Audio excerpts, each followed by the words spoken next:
This is a good list that I've put together, inspired by a couple of others and my own contribution, and I'd like to share this list with you. First, learning the power of purpose. A person who has purpose in their life, they have something to go for, some meaning. One writer described it, for some people it becomes a magnificent obsession. And for you and I, maybe it doesn't need to be that dramatic as a magnificent obsession. But it has to be something that does something to us, something that pulls us, especially into the future. You know, there are many influences on us. One is the influence of the past. Some people are always pulled back by the past. Some people are always pulled aside by the distractions. But here's what's powerful. If you have a list of high purpose in your life, it pulls you toward the future. And the more powerful the purpose is, the stronger it pulls.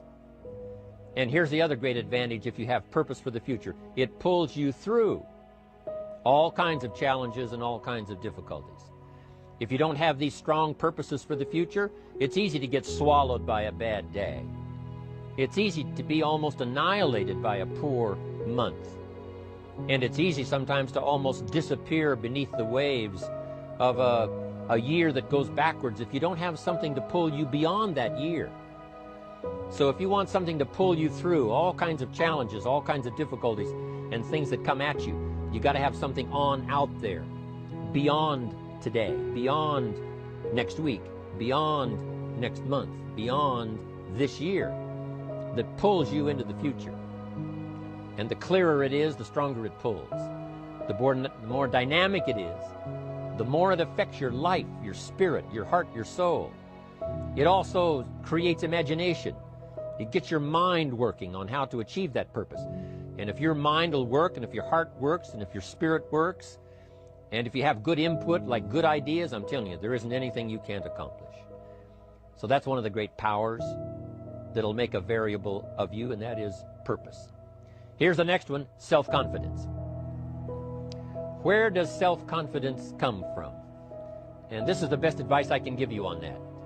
Not neglecting, first of all, the small daily disciplines. Self-confidence really comes from feeling good about yourself. And one of the best ways to feel good about yourself is at the end of the day to know that you poured it on. You did your best.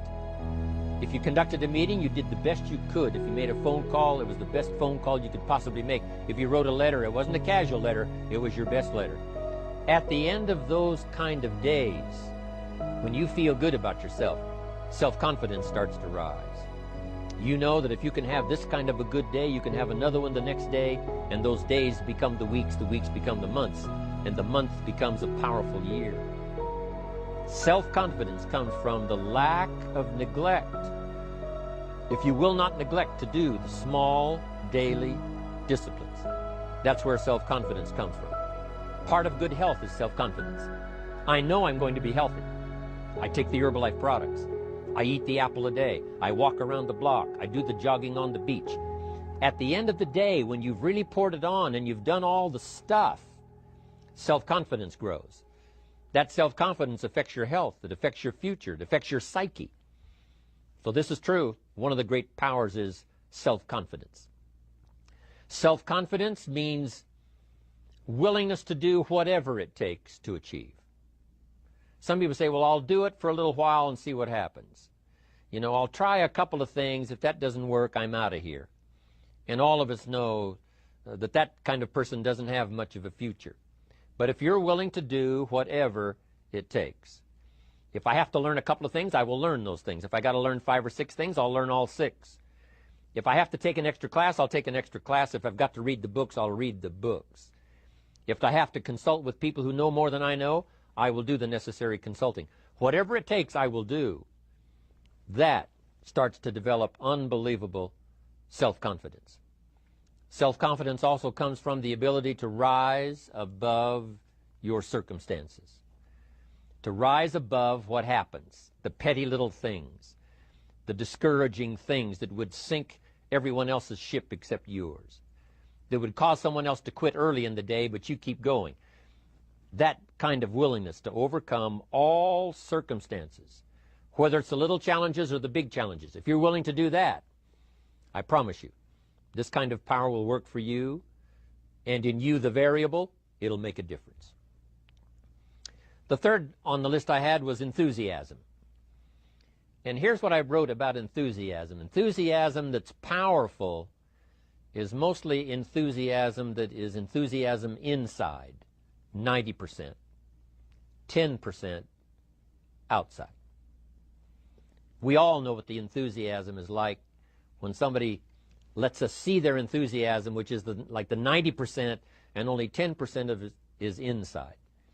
But the enthusiasm that really affects people is not just being loud, but the enthusiasm that runs deep, the enthusiasm that comes from deep inside, created by self-confidence, created by purpose, created by genuine willingness to help other people.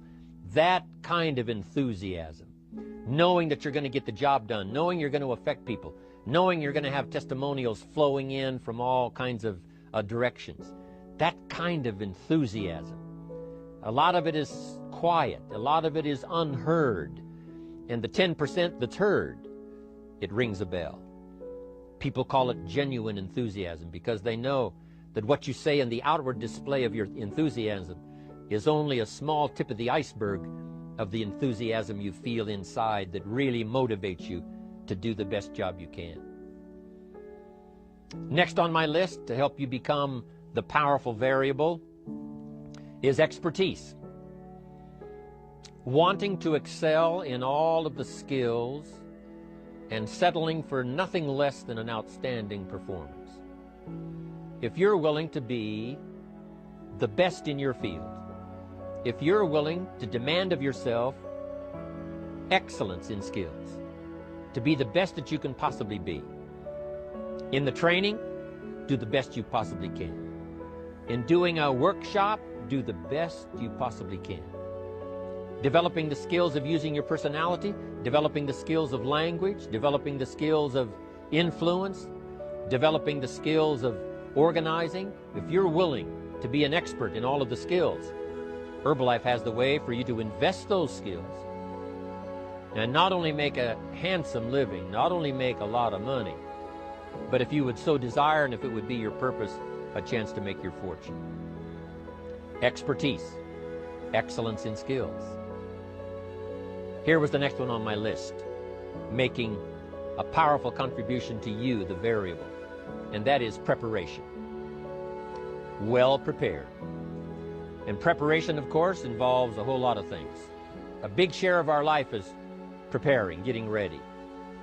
When we go to the first grade in school, we're just preparing for the second grade. After we've finished 2 grades, the 2 grades prepare us for number 3. Sometimes it seems like a long, excruciating time. And the time will just seem like it'll never come when we can finally have the performance that we really want. But it takes time to prepare. It takes time to get ready. And the decisions you make in the preparation time, those are the decisions that last for a lifetime. Preparing to have a good day. It's that preparing, maybe the night before, maybe the couple of days before the day that you're going to put everything together. The preparation for a meeting means that you've taken it serious. The preparation for doing a workshop means you're serious about the workshop. You want to make the best contribution. That kind of preparation is important. But here's preparation that's very vital, and that is to prepare yourself for success. Life seemingly does not wish to waste success on the unprepared. Life says, why waste a fortune on this person? They're not prepared to do the right things with it. They're not prepared to use it wisely. If a fortune was bestowed upon this unprepared person, it would probably be wasted. The people that could have been touched won't be touched. What could have been done won't be done because this fortune will have been wasted on the unprepared person. So not only look for fortune, not only look for the promise, but prepare yourself and ask of yourself, what can I do to make myself ready? Because remember, life was designed not to give us what we want, not to give us what we need, but life was designed to give us what we deserve.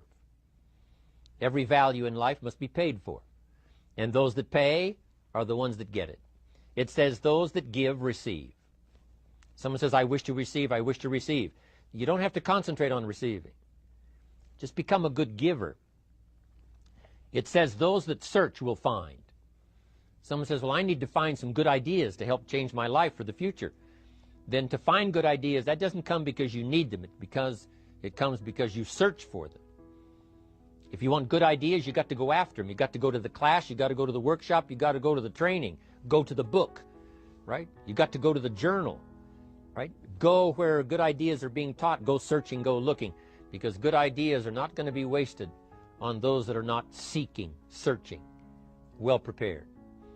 So, prepare yourself to be ready for fortune when it comes, to be ready for challenge when it comes, to be ready for opportunity when it comes. Opportunity comes along and passes by the person that is not well prepared. I want to prepare myself this year for next year.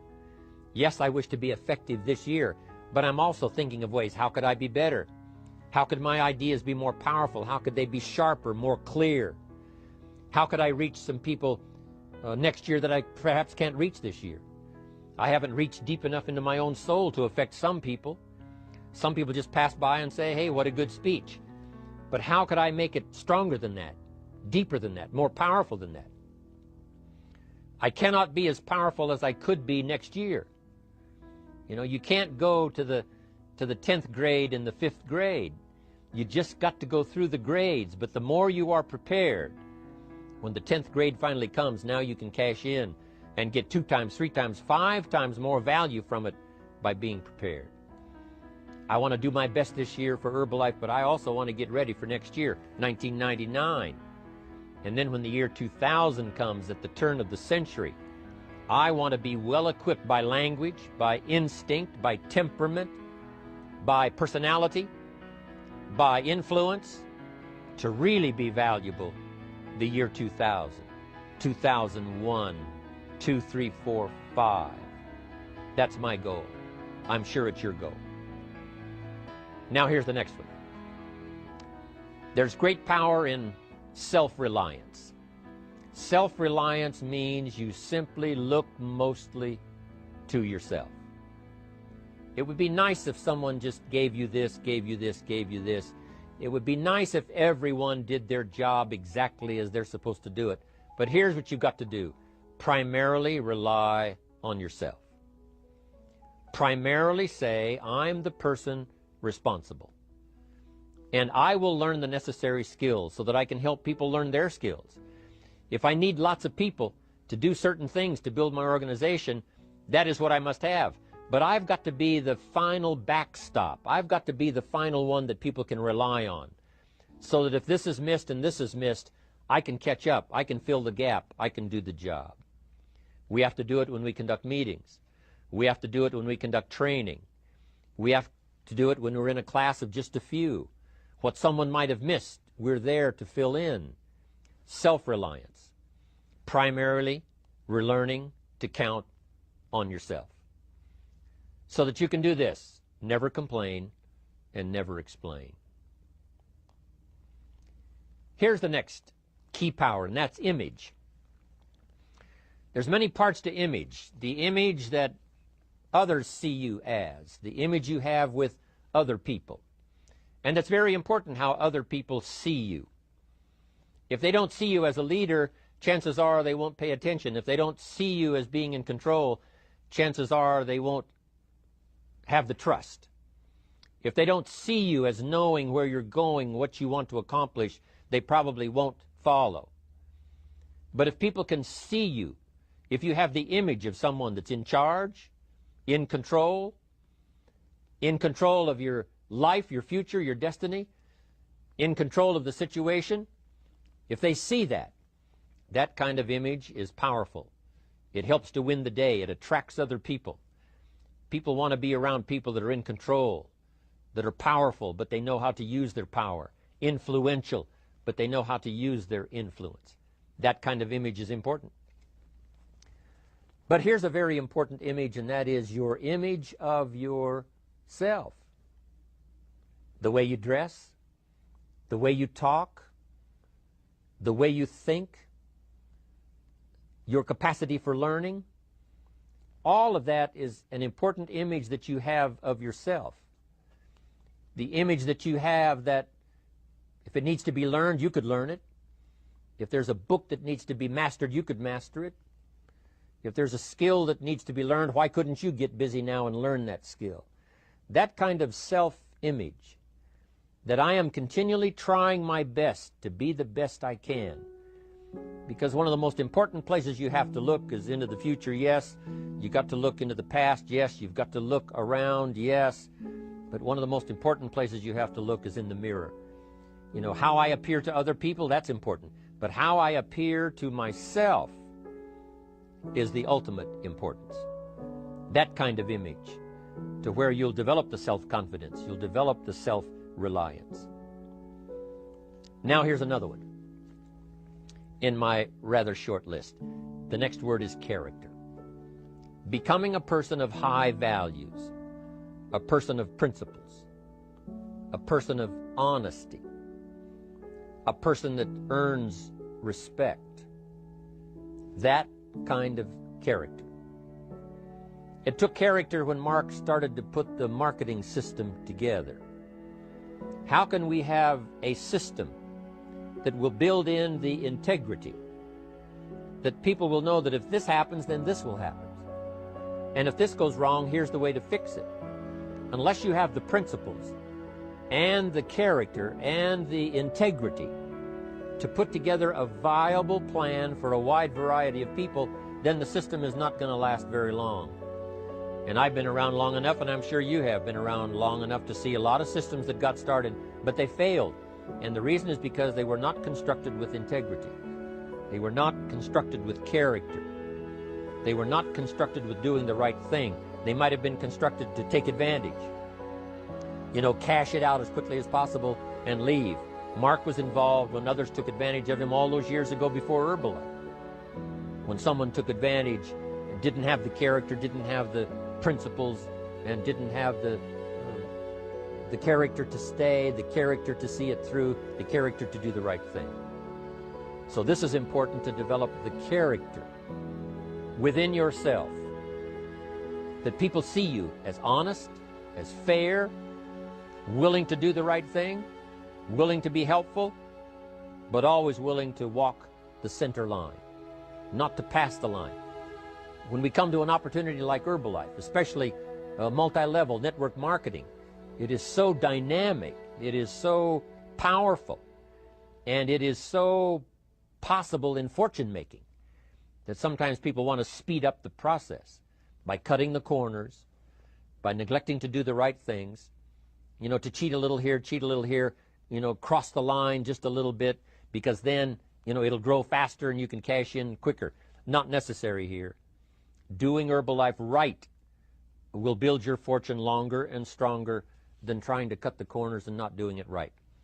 If we'll have the integrity that Mark had when he started it, and keep perpetuating that we will do the right thing by the marketing system, the right thing by a distributor who has a customer and they take care of that customer belongs to that distributor. That kind of integrity in the marketing system, the kind of integrity we have among each other, the kind of character we have to rely on each other, because here's what we cannot do. We cannot do this by ourselves.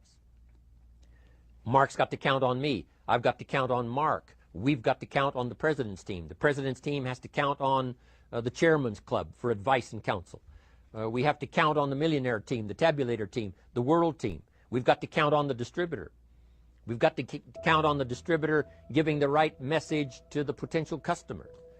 We've got to count on the distributor giving wise counsel to the new recruit, teaching them the right way, the Herbalife way, the principled way, the character way.